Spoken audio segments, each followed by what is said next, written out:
La Gurk TT a changé de visage. L'océan Atlantique est entré dans la boîte à souvenirs. Pour préserver un pied de dune fragilisé au fil des ans, le tracé de la course n'emprunte plus la plage cette année, mais seulement les sous-bois qui la bordent.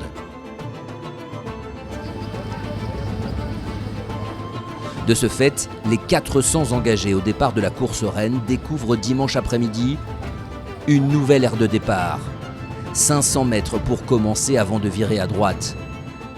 Pour le néerlandais Brian Bogers, bien calé en deuxième ligne, ce sera une découverte. Le pilote de MXGP est venu dans le sable grâce au team Honda SR Moto Blues, mais on est un peu plus inquiet pour son coéquipier Cyril Genot. Le leader du classement général est bien présent, mais avec un genou droit plus que douloureux suite à sa chute à Saint-Léger. Ses adversaires, Todd Kellett et Milko Potisek en tête, entendent bien en profiter.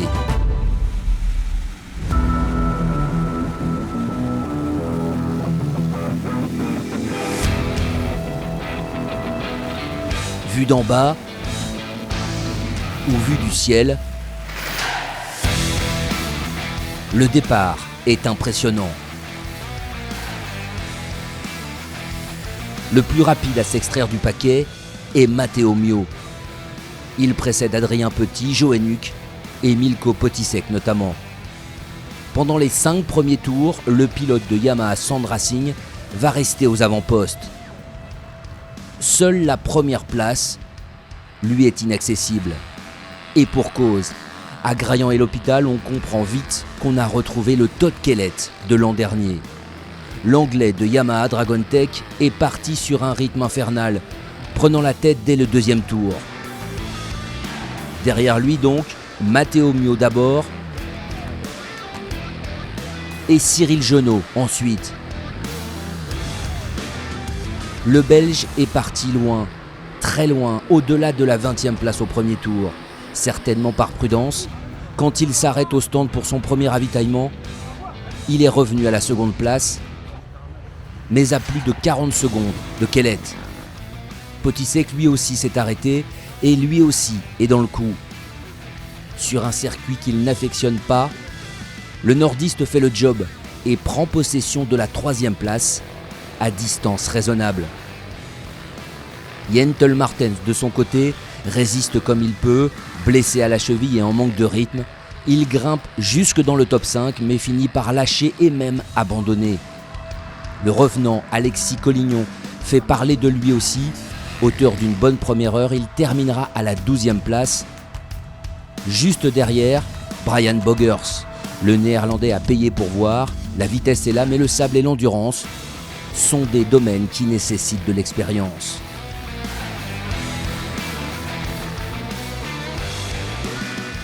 De l'expérience, précisément, Camille Chapelière n'en manque pas. Frustré par des casses mécaniques depuis le début de saison, le pilote de CC Motorsport est dans le coup quand il s'arrête au stand pour ravitailler une deuxième fois. Toujours dans le même tour que le leader, il termine à une belle 6e place. Chez les féminines, Amandine Verstappen est une nouvelle fois la plus conquérante. La pilote Yamaha va dominer la course de bout en bout, mais percuter un arbre dans le dernier tour. Elle voit la victoire s'envoler. C'est finalement Mathilde Martinez sur Honda qui s'impose. Belle victoire pour la championne de France 250 qui s'alignait sur sa première course de sable.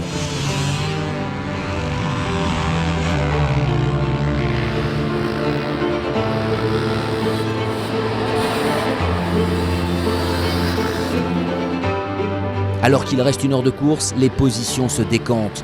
Todd Kellett effectue son 2e ravitaillement toujours aussi rapidement et reprend sa marche en avant. L'Anglais impressionne sur ce terrain qu'il aime tout particulièrement. Cyril Genot lâche des secondes mais se maintient au 2e rang, alors que Milko Potisek, solide mais prudent, se contente de la 3e place.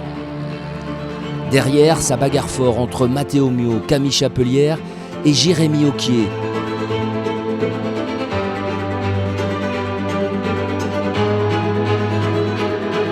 Le nordiste est une nouvelle fois mal parti, mais sera une nouvelle fois l'homme de la fin de course. Il se débarrasse de ses adversaires et prend au final une belle 4e place à seulement 30 secondes de son coéquipier Lars van Berkel. Le Néerlandais n'est pas capable de rivaliser avec les trois fantastiques de devant, mais continue d'accumuler les places d'honneur.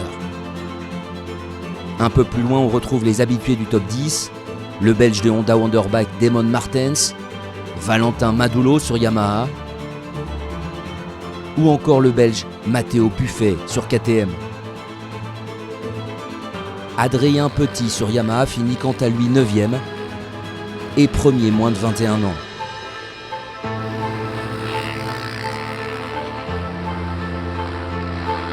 Au terme des 2h30 de course, c'est donc Todd Kellett qui s'impose. Fantastique performance pour l'Anglais et premier succès de la saison pour lui. Il offre ainsi la victoire à son nouveau club, le Motoclub des Estés, organisateur de la Geur. Il devance Cyril Genot et Milko Potisek, arrivé 3e.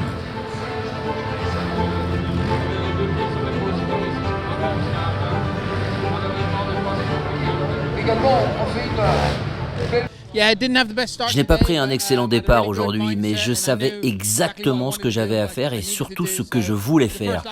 Et j'ai fait un premier tour vraiment exceptionnel. J'ai pris la tête assez rapidement.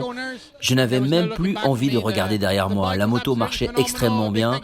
Un grand merci à toute mon équipe qui a fait un travail extraordinaire, notamment dans les stands. Sans elle, je ne serais vraiment pas là où j'en suis. J'ai vraiment eu des semaines très très compliquées.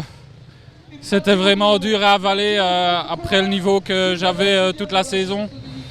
Mais voilà, on n'a rien abandonné. Voilà, 3 semaines sans moto, 2-3 fois de roulage. Aujourd'hui, j'ai vraiment essayé de ne pas prendre de risques. Je me déboîtais le genou à quelques reprises et voilà, j'ai rien abandonné. Et voilà. J'ai eu beaucoup de mal à me mettre dedans, mais j'ai pris les infos que je voulais. Mon objectif, ça reste une 4e victoire à l'Enduropal. Donc il me reste 3 semaines, je vais faire le boulot jusque-là.